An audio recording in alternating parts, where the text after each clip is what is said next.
Anyway, let's get started. Today, we're going to be talking about extracting data from complex and poorly formatted reports, and we're going to talk a little bit about introduction to report design. Talk to me through the chat window if you need to ask any questions, and you probably will. So what are we going to talk about? Well, what we're going to talk about first is dealing with complex report formats. Last report we looked at, everything was on a single line, which was made it nice and simple. So we're going to be talking about copying formulas to blank cells. We're going to be talking about some date filtering. And then we're going to deal with columns which don't line up, and we're going to sort to deal with that. So these are interesting things you'll be able to do with Excel after this class. Then we're going to be able to create a report out of this data that is actually somewhat friendly. And we'll talk about some text functions. We'll be working with proper, but I'll also talk about upper and lower. We're going to use the subtotal function, which is really kind of cool. Not the formula function, but on the data up on the menu bar. And we're going to prepare the report for printing, and then we're going to add some data from other sources using ifs and a function called XLOOKUP. So all of these are techniques that you can use on all sorts of things. But first, let's start off by looking at last week's report for a minute. Last month we created this and brought it into Excel. One thing you'll notice is that all the data you need is on a single line. Across looking at current ad valorem, you have the account number, the name of the account, dollar figures, and everything you need is on this one line. There is nothing you need elsewhere in the report, so it's easy to work with. And then when you get in Excel, everything's all in one line. This time, we're going to work with a different report, the budget adjustment detail. If you scroll through this report, you'll notice that, especially if you get past the first ones, we have the account number on a single line, then all the information we want to use on lines below that. So all of a sudden, we're going to have problems when we bring it into Excel. We'll also see some other problems that happen when you actually when Excel doesn't actually convert properly. So what I did was I ran the report in Excel, opening it up. Now opening up, there we go. This is what it comes like in Excel. At first, it looks pretty much like the other report we had there. We did last month. We do need to clean it up first, same as we did last time. We'll get rid of the logo. We'll get rid of all the cells that are merged together by formatting cells. These are all things we discussed last time. Get rid of word wrap. Get rid of merging of cells. Take a look at what it looks like. Get rid of the stuff at the top, since we don't need that. So far, everything we did is the same as we did before. But now we see there's a problem. There's a couple problems, but the first one is that we have the account number here, but we have all the rest of the information in lines below it.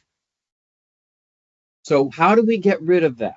How do we put this information on all these lines? You could do it manually, but the whole point of this exercise is to not do things manually. Before we get started, let's move all the titles onto a single row so that it's easier to work with. And we're just dragging them up. And then we go over, drag from the beginning all the way over, drag down to the end of the report, dragging all the stuff there. And it scrolls down. This is, whoops.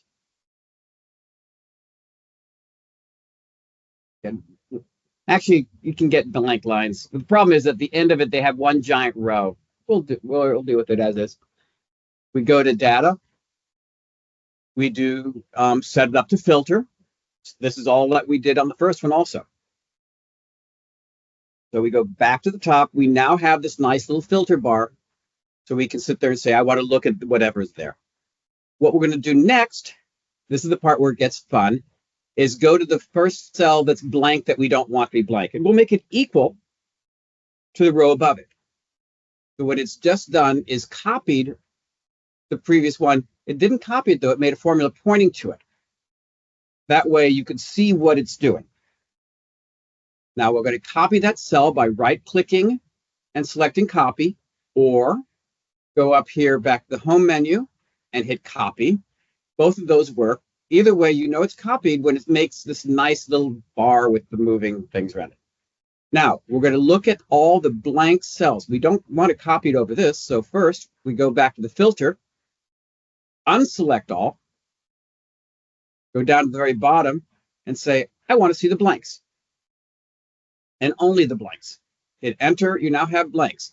Go back to here, go below where the squiggly line is, which is now hidden. Go all the way down to the bottom again. And we scroll down there. Now what we want to do is we're going to want to paste the function in all of these cells, but only the ones that we can see, because the ones we can't see, there's stuff there that we don't want to see. So we go over to under home, go to find and select, go to special. We did this last time also. What we're going to want to do is look only at the visible cells. Select OK. Now you'll notice that we can see some of them and we can't see others. Okay, that's good enough. Then we go over here to paste and just paste what we've copied, which is that formula. It's going to copy everything from the previous row. Let's go back and look at everything, and we'll show you what it means. Here's the original. You can see there's the formula right, there's the original data right there. Go down a line, it says copy what's in A5. Go down another line, it says copy what's in A6. And you keep going down there. And here is a next piece of data which we didn't paste the formula to. And the next one says copy what's in 13. I'm going to do one thing. There's all these hidden rows. So I'm going to go select it all again, because I probably should have done this earlier. Go under format and auto fit row height, because there's some hidden rows and things like that, which we copied to, but we didn't see. So anyway, we now have all this information. We now have where the information is. We have the account number, which is a very useful piece of information. We'll be using that for other purposes. And it goes down to here, and there's the end of the report. We have some blank lines at the beginning, which we don't need. We might as well delete. Now, we could just sit there and delete everything that we don't want in the final data. But the problem is, if we delete, say, this row, then this row will say it doesn't exist anymore. I'll show you.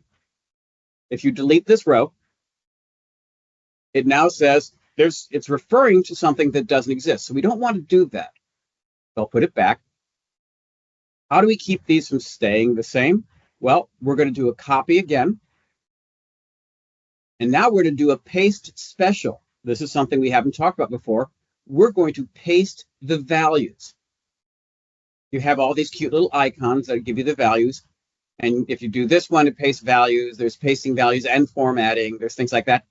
If you don't like looking at these icons, if you click this paste special button down at the very bottom, you get this where you can see what your choices are. And in this case, we want to paste values. What this does is it takes the formula, turns it into whatever the formula was equal to. So now when we go down there, you'll see there's your first one. But the first formula says the exact same thing. And so now, instead of having formulas in this field, you now have actual data. What this means is that if you delete a row, like this row, nothing else changes. So if we go back to the initial report, what do we really want? What we're looking for is the row with the dates. Every one of the rows that are there have a date. They don't have a date, we don't actually need the information. If it has a date, we do need it. So when we go to the report, let's filter the date column so we only see the blanks. Now I want to show you something cool about the date column in a minute, but first we're going to show just how to pick all the blanks. Pick all the blanks. Scroll down to the bottom of the field. Go back to the home field, go back to find and select, go to special. Again, we're going to go to visible cells. Why? Because those are the ones we're interested in. We go, okay, we want those cells. Right click on any one of those cells and delete the row. It says, yes. Are you sure you want to delete the rows? Say yes. What you now have is all your data. You know the account number, the date, and the other information. We see a problem here, and we'll talk about it. You'll notice the annual appears in 2 columns. We'll talk about how to get rid of that. But first, I wanted to talk to you a little bit about the date and the the filter button for dates. Excel knows these are dates. Because of that, they let you sit there and you can go, I only want to look at those in October. You don't have to pick the specific dates. You can pick the specific month. You can filter, go further and say, I only want to see the ones from October 8th. And by getting rid of the others, you can actually the faster way to get rid of October and then open the 8th. But then you can sit there and filter everything down to what happened on the 8th of October. So once you have it in Excel and nicely formatted, nicely data like this, you can go and dig down far better using the filter button.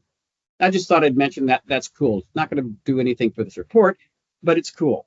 Now, the next thing we're going to do, same as we did last time, was turn this into a nice bit of data. A data table requires data on every row and in every column, and it's well formatted. So we're going to go through the columns. The account numbers are nice. The dates are nice. Column C has nothing. You can see because the only thing you've got here is blank, so we'll make it go away.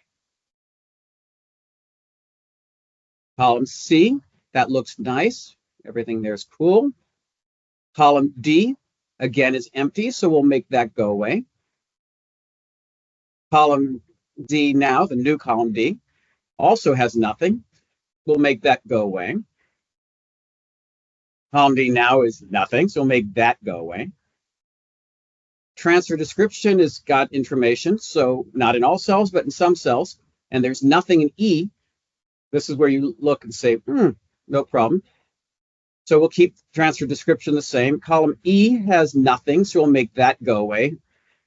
Again, to make it go away, select the column header, then left click and go delete, same as we did last time. Now beginning balance. Here's where we see a problem. Annual is not a beginning balance. Annual really is a period. You'd have to look at the report to see which columns these are. Now, we'll also notice that over here, we have numbers in this column, which probably shouldn't be here. They belong in the next column. And we have numbers in this column, which belong in the next column. We could select the data by just clicking and dragging and move it over one. That's easy enough to do, but it can get tedious if you've got a lot of reports. This one only goes 105 lines, so that's not that bad. But when you get 1,000 of them, these are, by the way, the budget changes that have been made since the beginning of the year. The beginning of the year is October 1, so we're only talking 2.5 months. By the end of the year, we will have 1,000 lines easily. So here's one way of getting rid of that problem in a simpler fashion. So you only have to make one change. First, we'll go to data and we will sort by the beginning balance field. Why? Because that's when we're going to be looking at. We'll sort by beginning balance. Hit OK. And now we have all the beginning balances that are annual together and all the ones where it's blank afterward. This makes it very easy to go around and change them all. Now, again, we could sit there and connect that, line it up perfectly, and drag it over, and everything's fine. But it's a bit of work, and also it means it's a little finicky. If you do that and you drag it up, you may cover the headings. If you drag it down, you may delete the data there, or you'll do it right. Another way of doing it, putting it back where it was, is to select the annuals from all the ones that say annual. And what we're going to do now is right-click, insert. What insert does, it does exactly what it sounds like. It inserts cells or rows. We could, if you wanted to, just put a whole bunch of rows, or we could put in a whole new column. In this case, what we want to do is shift cells to the right. What this will do is shift these cells to the right, and it'll shift these cells to the right. It'll just slide this whole thing over by one. And now you have everything nicely lined up. So that's so far so good. We don't need, beginning balance is empty, so we don't care. We can delete that. Period. We're not going to use period. It's there on the report. It's a standard report, but everything we do in Springbrook is based on annual period in the budget. So we can get rid of that column. We can get rid of this column since it's empty. This column is fine. It is the amount of the budget change, which is what this report is. This column is empty. And now here's the fun one. This is the ending budget. That might be useful, except notice on this account, we have on the roll right here, this account, we have 3 different entries to the same account, which means we have 14 million and change after the 64,000, 14,117,000 after the 53,000, and 14,121,000 after the 3,000. What we don't have is the beginning balance, which is fine because that's not what the focus of the report is. So we can look at this. First of all, the information isn't always useful, and it's really not useful when we're thinking about what we want to do with it. So we're going to get rid of this account too. We make that go away. Now we have all the budget changes, which is what we're trying to get out of that report, in one easy to use format. Now, the bad news is it's organized by account number, which isn't really the most useful way of organizing this for a report that says what changes did we make. We can go down here, and some of them tell us where things are going back and forth, but that's not all that useful. What we really want to do is organize it by date. So what we'll do here is we'll sit there and go sort oldest to newest. Now, all of a sudden, we have ourselves a very useful report. We can sit there and see that on October 1, we moved money from this account, from this account, which is negative, to these accounts. And these are happening in water and sewer, but you can see what we did because you can see both the from and the to. So what we're doing with this is we started to move from just a simple data field. By the way, if you're going to use this information somewhere else, you can always go back to what we talked about last week and go home, format as table, and you have a nice data table. Yes, it's got headings. We've talked all about the joys of data tables. And we've got it there, it's got lines, it's got all the sorts and all that cool stuff that's very useful. But we're going to turn this information into a report. If you wanted to make this into a data source for something else, you could name it, which will make life easier. But this time, we're not going to do that. We're going to go back to where it was just as raw data, not nicely formatted. So step 1 is we've sat there and said, well, now we've got it nicely formatted in a nice order. And we're going to talk about creating reports. Well, first of all, I'm an accountant. Accountants think that all reports have certain headers, information at the top. You may have your own standards. For an accountant, it's the name of the organization, is always the first line. What the report is the second line, and the period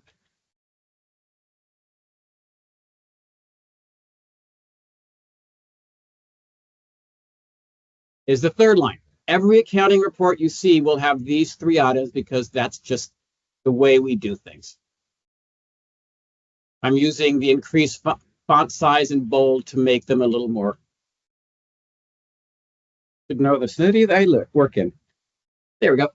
So that we've got it all set up like that, and it's nicely done. So we're working on report design here now, turning this into a useful report. This is something you can do for all of your other things. Now, we have an issue, which in terms of report design, we have here, this is Arial. Here, this is Times New Roman. Here, this is Arial. Here, this is Times New Roman. If your department has a standardized font, it's probably best to make it all into the whatever standardized font you want. I'm going to make these into, no, I'm not going to make this into Algerian. I think you would be shot if you gave a report that looked like that. I'm going to look for a nice, simple format. I'm going to go for Arial because that is pretty much a standard. But you have all these fonts that you can choose from. If your department standardized on one, then all your reports will look alike. So Arial, and there we have it.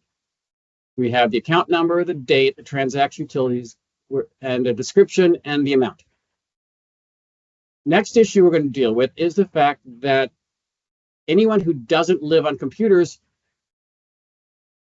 doesn't like all caps. And those of us who do live on computers don't like all caps either because it seems like you're shouting at each other, especially if you've been in social media. So what we want to do is change these so that they're not all capital. There is a function you can use, and I'm going to talk a little bit about text functions, called proper. First, I'm going to talk about upper. Let me show you the the function finder. Over here is function buttons. You see insert function. That'll give you a nice little list of some of the functions. These are the most recently used. You can find financial. We're going to go down to text. There's a whole bunch of text functions. Removes non-printables, dollars, exact, find, fixed. The ones we're going to worry about, the ones we worked with last meeting were, we worked with mid, we worked with left, we worked with right, where you could pull out parts of the function. Now we're going to talk about dealing with the whole thing. We're going to look at proper. Proper converts a text string to proper case, and proper case is the first letters capitalized and all the others are lowercase. This just looks better. So we'll talk about proper. We'll hit proper. And then using it lets you build the function. In this case, proper only has one thing, which is one function, which is the original string. So you go here, you hit that, you're done. You say, okay. And now you'll see it's the exact same word as you have here, except it's easier to read. Drag this whole thing down.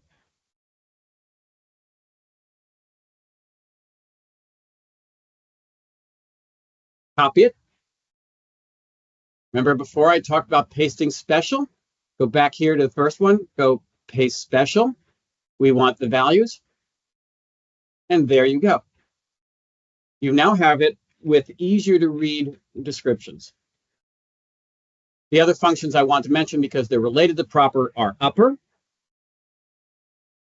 What upper does is it makes everything uppercase, all capital letters. And the other one I want to talk about is lower, which you can probably guess makes everything lowercase. Proper, I think, is easier to read for people who actually are human beings. So now we have everything here, the transaction description, and we have it in a relatively easy to use format. We can also at this point shrink the column width since we don't have as much stuff in there. Probably this one should be a little wider. There we go. The problem with this report as is that it's one giant block. And you know there's different dates. So what we want to do is insert, one way of making it more legible is to put in rows. You could, again, go, yeah, here, insert, row, let's find the next place of date changes. Okay, here, insert. But that's time consuming and it's easy to make a mistake.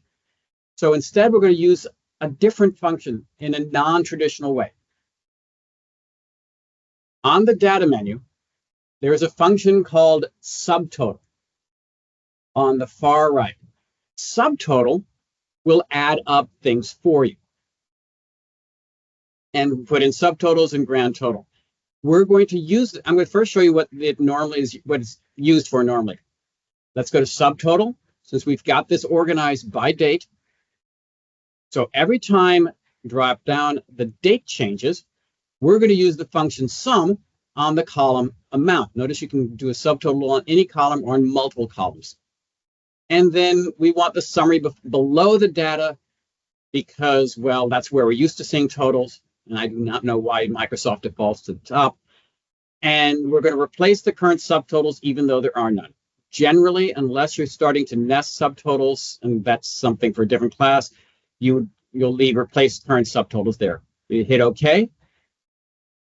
You'll notice what you get here is underneath the date. When the date changes, you get the date, and it says total.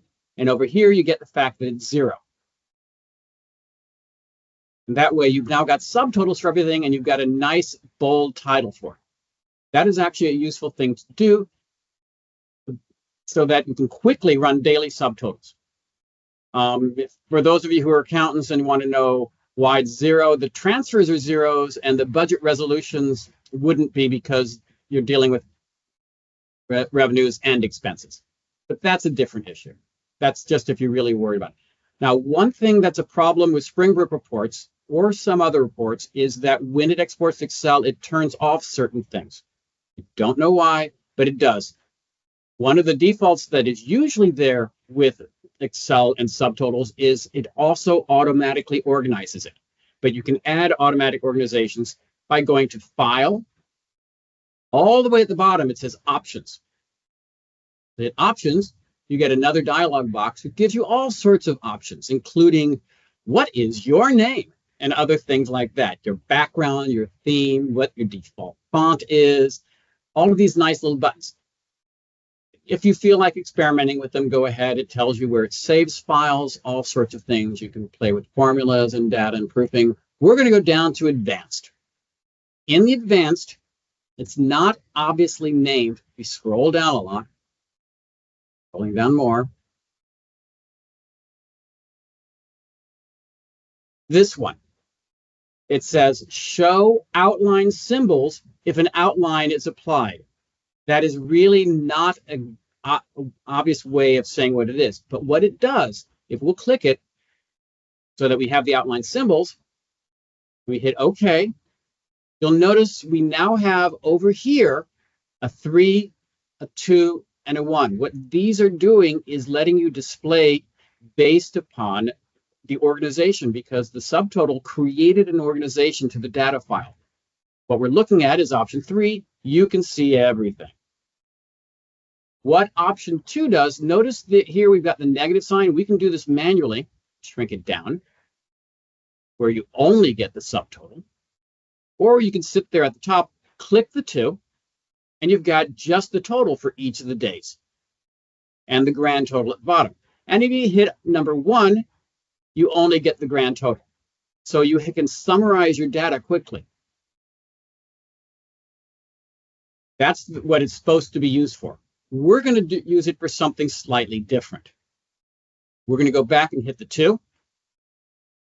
Now we're going to go and select everything at option 2. We'll go over to back to Home, back to Find and Select, back to Go to Special. You'll see we keep doing the same things over and over again. Go back to Visible Cells Only, hit OK, and then on your keyboard, there's a Delete button. In Excel, delete doesn't get rid of the row. It empties the contents of the cells you've got selected. Hit delete. You've gotten rid of the subtotals. You haven't gotten rid of the rows. So when you go back to 3, you now have each of the days separated. This is much easier for people to figure out what's going on there. They don't get lost going, this is the 16th, and then all of a sudden, here's the 17th. Where did that change go? They can see everything here at once. So this will give you a quick way of preparing a report that shows, for example, in this case, all the budget changes. You will have lots of times when there's a standard report in your software that doesn't really give you what you want. The Springbrook report was all about what changed that specific account. You want to know what the total changes looked like. You wanted to know that you increased this budget by taking money out of this budget, that sort of thing. So now we've got on the screen a very nice looking report that we could then sit there and give to people. Maybe. So let's talk a little bit about actually handing out the report. If you're giving this to someone who actually has Excel, feel free. Go in there, go to File, go to Share, and email it to them. Go right ahead, send it as an attachment, save it on the cloud, and give them a link. Share the report in Excel. Many people are scared of Excel.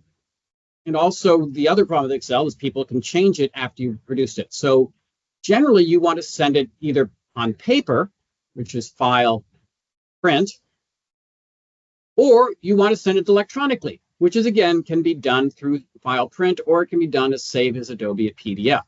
I'm going to go through Print because I like it better. So anyway, take your printer, Adobe PDF, look to the right of the print screen. Okay, that's not so good. You'll notice that we only have 3 columns.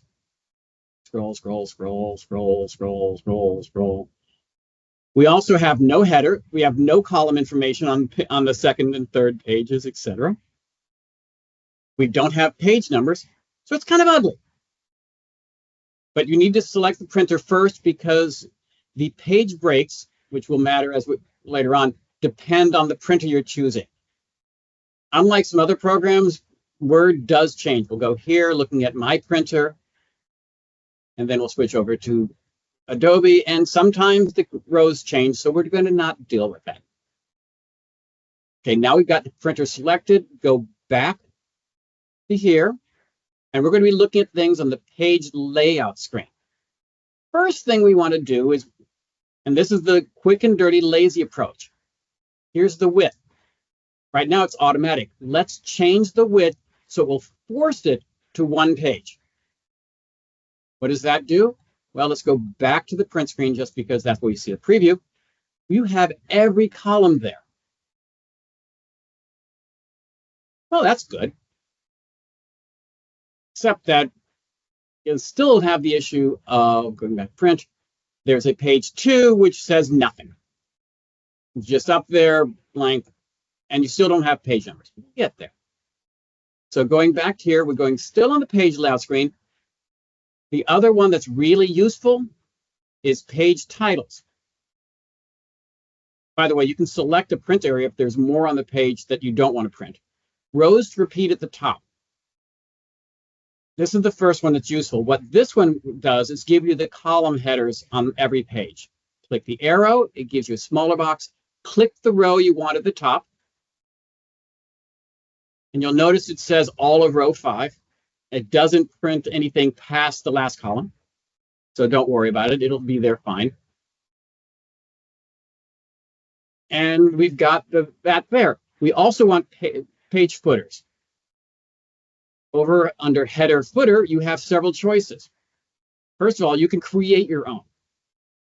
Get custom footer, type anything you want to in left, middle, and right. They've got add-ins for formatting, page numbers, total number of pages, dates, time. That way you can sit there and have your reports say when you printed them. That way you know which is the latest version, file name, file path, all sorts of really cool things, none of which really matter right now, so we're not going to worry about it. Instead, we're going to pick one of the canned ones. And the canned ones are pretty useful. On footer, we have page number of how many pages there are, what the sheet name is. You can have it say confidential in today's date and the page number. You can have the name of the file, and that's because it's an ugly file. You can have where the file is. You can have all sorts of things, most of which really doesn't matter. If you're going to give this report to Mr. Fietcher, he doesn't care where you've actually saved it. So I'm going to simply make it page 1 of whatever. And then you go, OK. And now when you look at the report, bring back to File, Print, and you see the print summary there. You've got the titles at the top like you wanted. You've got the columns. You've got page number here, and this is pretty low. Then you go to page 2, and then there's a page 3. And that's, yes, I'm not thrilled. One thing is that this page number is at the very bottom of the page and easy to get destroyed. The margins are not terrific, so I'm going to go back again. This time, still on the page layout screen, I'm going to go to margins. And you can do a normal margin, a wide margin, a narrow margin, or a custom margin. Springbrook reports come with a custom margin. Narrow margins are pretty narrow, so I'm not thrilled. I'm just going to go with normal. And now we have the report, again, that looks like this. You'll notice this is not on the very bottom edge of the paper. If something goes wrong with printer, everything sits there nice and fits on one page. And now you've got it sitting like that. Now, there's an issue there with the page breaks, which is something we're going to fix next. So anyway, this is all there, nice and pretty. One issue is that if you have that, well, I concern myself about, others may not, is if you've got groups like this, it's really not nice to break in the middle of a group because people can't see both sides of what's going on. So we're going to go over to the View menu up on the top. And this is the normal view. This is what you generally work with Excel. You have a page break preview, which tells you the page numbers and what it looks like, and you have a page layout button, which lets you put in headers and things like that. Now, I like the page break preview button because it gives you a different feature. What I don't like is the fact that it gives you this weird condensed view of everything. So I generally hit 100% view immediately. So there we are. We've got the page break preview. As we scroll down, here's the page break. Well, my first issue is that on page 2, we're going to have a blank line at the top. So I'm going to hide this row. That means that there will not be a blank line between the account number and the 181, etc. And you don't see the row, but you can tell by the fact that 6971, there's a blank row in between. Then scroll down. There was an awful lot of white space after this and for page 3. So I'm going to drag this by grab the line, the big blue line, click it with your left button, and while holding it down, you can sit there and drag it down. That way you can sit there, and this will fit on 2 pages. And it will look, there is no dates that are broken in 2, so we'll go back to print. And this is what it looks like, page 1, page 2. All nice and simple. By the way, if you wanted to have the name of the report on every page, when you set up the printed top, you could have dragged all 5 rows rather than just row 1. But that produces a nice, simple report. So that's not bad. You can then print it to Adobe, send it to whoever you want, and they've got it. You've got the originals. They have questions.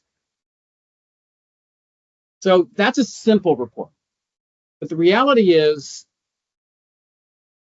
thinking back in the report, unless you're a finance person, and even I looked them up, do you know what revenue account this is? The 001, 160, 100, 347, 347, 309, 000? I don't. I know it's revenue because the object there, which is the 4th field, starts with a 3. But I don't know the revenue. I know that's reserves.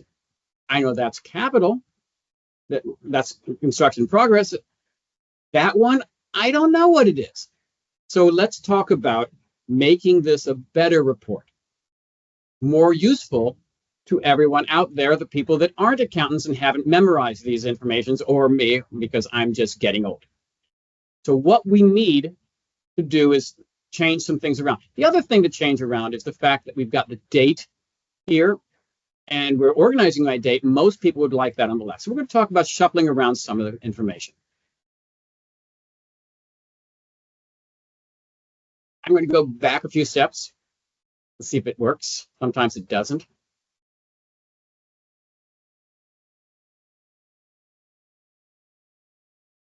That should work. Okay.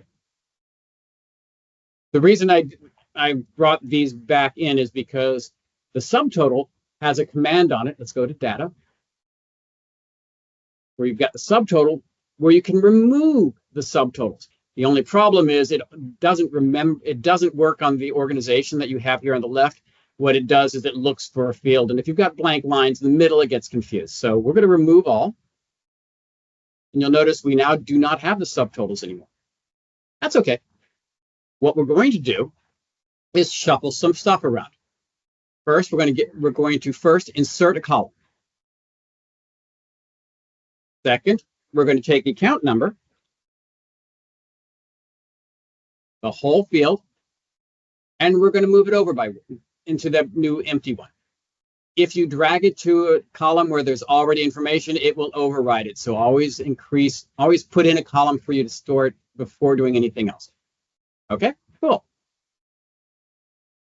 We've now got this big ugly white column there. Let's make it go away by dragging that over by one, selecting column A, and deleting it. Okay, that's a little better. They'll understand why the breaks are where they are. But what's more important is what we don't have here are the account numbers, and we're going to talk about getting those.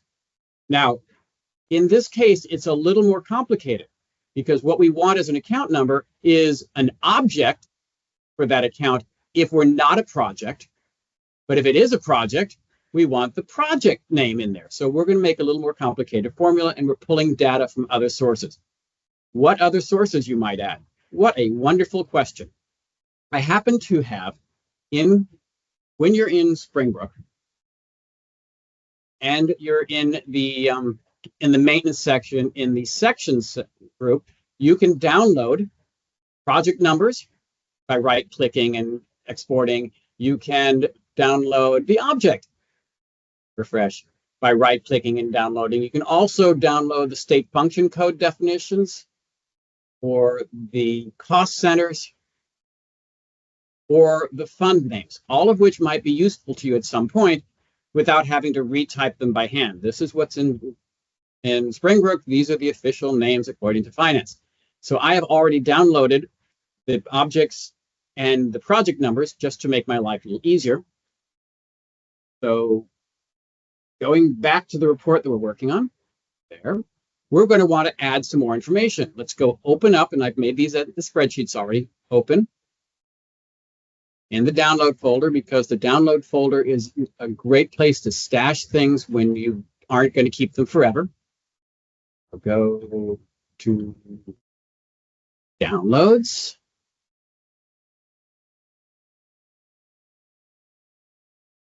And I've got projects and I've got objects, and I'm going to open them both up. We talked about this last time. This is because the files are not really Excel files, but we don't care. This will work good enough. Excel can read them. So there we go. This is how they come from Excel. Now, we could keep them in separate folders, but that can be a pain. So I'm going to go over back to the original. I'm going to create two tabs. One of them I'm going to call projects.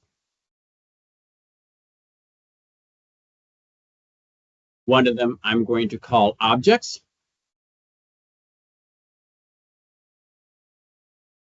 And I'm going to change the first one to report, just because it makes life easier. Now, they're empty, but that's good enough. So we'll go over to one of the new fields.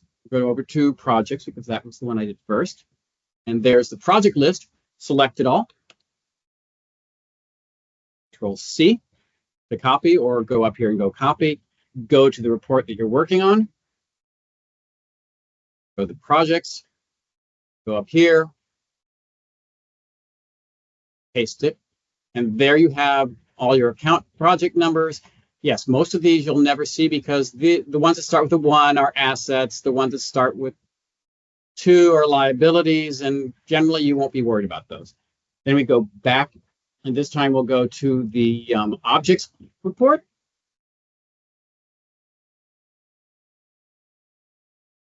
Again, copy it all. Go back to the report that you've been, the big report file. Go to the objects tab, save it there. Now, we've done a lot of changes to this file, and it would be really stupid to lose the data we've already done. So I'm going to save it, because sometimes things crash. Save early, save often. That's what we learned when we were children. So how do we fill? Okay. We're going to want something here. We don't need this transfer description, because it really points to account numbers, and to anyone other than accountants, they're boring. So we're going to get rid of the transfers, the description. This is explaining what was going on, the transaction description, which they're much more interested in. We're going to need another column, so we insert a column. Call it account, because that's boring. Now here's the situation.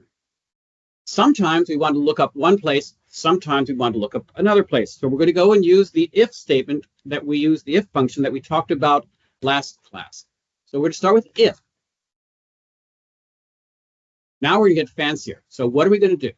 If the last 6 digits, if it's an operating account, if it's all zeros at the end, so if, right,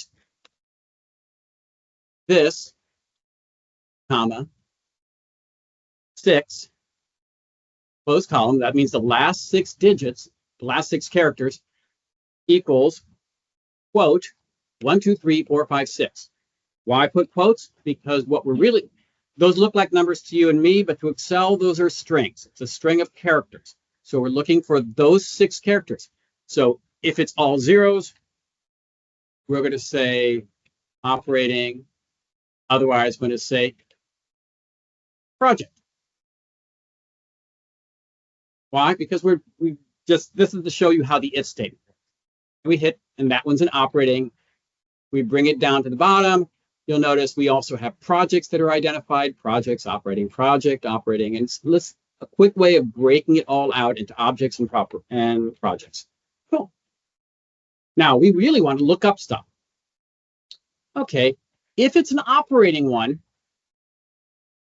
the function we're going to use is called XLOOKUP. If you are old school Excel user, you know of VLOOKUP and you know of HLOOKUP. XLOOKUP is the new version of both. It replaces both of those functions and it replaces some other functions that I don't remember how to use. And it's a little more flexible. It's also the new way of doing things, and so we're going to teach it using XLOOKUP. The computers at Daytona Beach should all work well with XLOOKUP. So anyway, XLOOKUP, parentheses. How do you know you spelled XLOOKUP properly? If you spelled it properly, you will get what the parameters are. We're only going to look at the first 3 parameters, which is cool because when you look at the parameter sheet, all the others, which are in square brackets, are optional. The ones that are not in square brackets are mandatory. You need that for the function to work. And you can tell by looking at which one's bold, which function you're allowed looking at. So we're looking at operating. What are we looking for? We're going to be looking for the characters that are the objects. So those are in the middle. So we're going to look for mid, this, comma, 16, comma, 6. You will remember, if you do this a lot, you'll memorize this. This means that the 16th character is 5, and it will go another 6 characters. We talked about mid last meeting, but that's what it's useful for. You'll notice this character is 1 to 3, dash 5 to whatever, and it goes on from there. So all you need to know is operating is 16.6. So first, we start off, we're looking for the mid of this, which is the lookup value. We put a comma because we're not looking for, that's what we're looking for. Now it's the next thing. The lookup array. This is the range of places that you're going to be looking. Now we're looking for objects, so we go to the Objects tab, go to the first one, holding your Shift key, hit End, hit the down, and it brings you to the entire range. We will hit the F4 key, and that puts dollar signs at the beginning and the end. What the dollar signs mean, I'll show you later, but that's what it means. And then we'll go comma again. We're now the return array. This is what it's going to bring back. So go to the bottom one, go to the top, don't do the title. Same way we went the other way. Hit the F4 button again. Hit the ending parenthesis, thus ending it. We're back into the if statement. Here's what you double check. is your row for both of these the same? You want to make sure that the number of rows is the same. So in this case, since they're on the same row, you're starting at 2, you're ending at 1886. You're starting at 2, you're ending at 1886. Okay, we're done here. Cool. You'll notice it now says landfill charges. If we go down to the bottom, you'll notice that all the ones that are objects now give you the name of the account. The projects still say project. Okay, why am I saying to remember to use $? In this case, it probably doesn't matter because what happens is, I'll do this without $.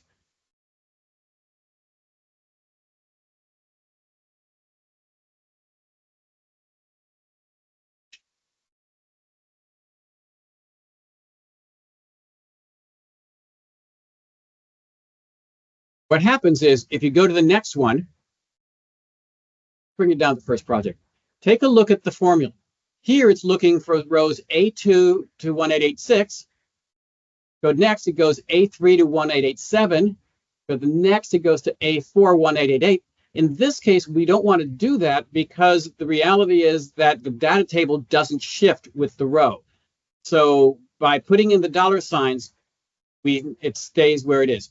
The $signs are a little more complicated than that. What it does, I'm going to do it for the whole thing and go through the $signs. What it really is saying is, do not move the row of the first. Do not move the column of the first. Do not move the column of the last. Do not move the row of the last. But that's not the only options. Sometimes you don't care about the column changing, but you do care about the row. You hit F4 again. You don't care about the row, but you do care about the column, and hit F4 last time. And it will just, if you drag something down and to the right, it'll pull the answer from down to the right of where you originally set it up for. So in this case, we want $signs for both, even though because of the number of asset accounts and stuff like that, it won't matter for what we're doing on this case. It's just a good habit to get into. We'll do it again here. But this is where one of them adds $signs, one doesn't. It'll look for them in one place and then shift down to the other, which gets really ugly. But anyway, so there we have the landfill charges. And we've got all of these. These are all the operating accounts. But we're not done yet. We still have to get rid of these projects. So we go back up here. It's always a good idea to change all the formulas. We're going to do the same thing, replacing the word project. It's again an X lookup. But in this case, we're looking for the last 6. So we're going to look at right. Have to think about if that is right or left of this cell, comma, 6. Why do we only need 2 numbers? Because the right one starts at the very end and counts back 6. Comma. We're going to go, it's an X lookup. We need the lookup array. Let's go to projects. All the project numbers. F4, comma, all the project names.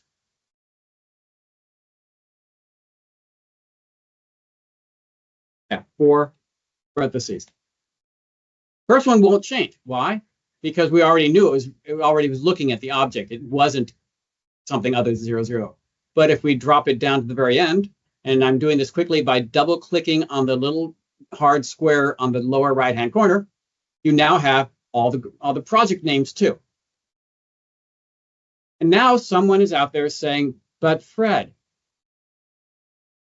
you just said no one likes all capitals, even though Springbrook, your data source in this case, uses all capitals. And you're right, they don't. So we're going to sit there and take the same formula. Now, we could turn it into a value and copy and all that stuff. But if you've noticed, we're already embedding functions within functions. Here, within this whole thing is an if statement. Inside the if statement, we have right, we have X lookup, we have inside the X lookup mid. Inside the other X lookup, we have right. So there's no problem with nesting functions. You can put a function as a parameter of another function. In this case, we're going to go back to the function we talked about earlier, proper, P-R-O-P-E-R. And we're going to put this entire mess inside proper. Now it's lowercase, much easier to read, etc. Click it all the way down to the bottom. Because lowercase letters are narrower than uppercase letters, we don't have to worry about the column width as much. And there we go. Yes, there are certain things that don't quite work right. For example, subscription, it's I small t. Well, I suppose if we really liked it, we should be correcting that to IT all caps, but it's far less ugly to have IT like that than it is to do all caps for everything. Also, the grants are G small t instead of capital G capital T, same with police department. Some of the abbreviations do not come out as well. The CRAs are capital C, small RA. These probably should be capital WA and WA, but it's far easier to deal with this way, far prettier, easier for people to read. So now we have a report by day, account number, what the account name is, which is where they'll find it useful, a description of the budget change, and how much was the budget change. You'll notice that as we get through there, we're going to be putting in more detail as to what the budget changes are because we're turning them into a report that we're going to be distributing. Beginning of the year is ugly, but it will be getting better over time. Now we have this report. We're going to do the same thing we did before to make it easier to read. First, go to data, subtotal. We want to put for every change in date. Let's make it date this time. We're going to use, the subtotal gives you multiple functions built in. Sum, count, which counts the number of entries. The average, which may be useful. The biggest, the smallest. I actually do not know what product is. Counting only numbers. The standard deviation, which is good if you remember stat. The standard deviation of the population, which if you remember your stat, which I don't because I took it 30 years ago. God, it's been a while. There is a difference between standard deviation and standard deviation P. There's also VAR, which is yet another one, which are from stat, and I really don't remember those two. I remember standard deviation in general. That's one I remember. But anyway, so you can pick anything you want to for this purpose because we're going to then delete it. So anyway, we sit there, we've got it here, we go, okay. And it gives you these places again. Now, since I changed the option, I don't have to change it again. You'll notice it says there are 4 because I did count. It says here on the subtotal, it tells you what kind of calculation you did, which makes the report somewhat useful if you just needed to do it this way.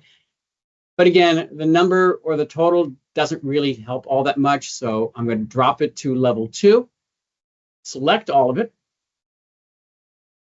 go home, go find and select, go to special, visible cells only. You can tell it's visible cells only because there are all these gaps in the ranges. Then I'm going to go hit the delete key, thus making it empty. Go back to level 3, and you now have a nice report that actually is a little bit more easier to understand. However, I did reverse all the page layout things, so we're going to go back to page layout to make those changes. We changed the margins to normal. Oh, that didn't change. That was nice. Let's see, maybe the print titles didn't go away. Print titles, no, we still got row 5, so that's cool. And we've still got the header footer page 1 of whatever. Cool. Okay, that didn't change. The account name is a different width field, so the page breaks may be a different area. So we still want to go look at view. Go look at view, page break preview.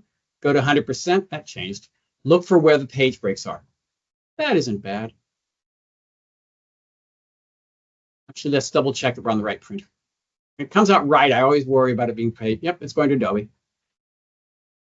In this case, the page break is right where we'd like it to be. There's going to be a blank line at the bottom that no one will notice. And this one, we've got a page break here. Oh, that's probably because I did that before. Let's get rid of this page break. You can sit there, by the way, on page breaks. When you go right-clicking below the page break, you've got a choice of remove page break, resetting every page break, setting a page, you can also put in a page break, all sorts of things. So in this case, we're going to remove this page break. And we're going to be on one page. That works out nicely. There's a slight difference because the page breaks in a different area. We go to print, and we now have a report that we can give to your boss or to the commissioners that is understandable and gives them all the information that we can get out of Springbrook easily. And you can do this for any data that you've got by turning them into a useful report.